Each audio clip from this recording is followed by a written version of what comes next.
Ngayon, talakayin natin ang mga nakakapanabik na balita tungkol sa mga prototype unmanned ground vehicles mula sa Kalriger Industries, isang Filipino tech company na nakabase sa Pateros, na sasali sa darating na Combined Arms Training Exercise Katihan 2024 o KATEX Katihan 2024.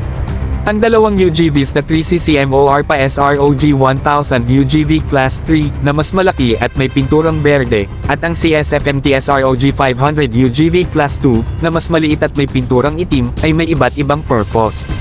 Ang mas maliit na SROG 500 ay pangunahing ginagamit upang suportahan ang mga troops o mga rescuer sa pamamagitan ng pagbibigay ng water filtration system, portable solar powered generator, na gawa rin ng Kalriger, at iba pang kagamitan na kasya sa kanyang maliit na sukat tulad ng sound system, at iba pa, at kayang magmaneuver sa mga maliit na espasyo.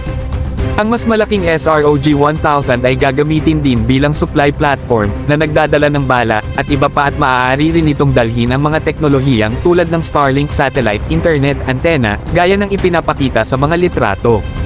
May mga plano rin na ipakilala ang iba pang kakayahan nito kabilang ang bilang isang unmanned weapon platform o bilang isang stepping stone para sa mas advanced na UGVs.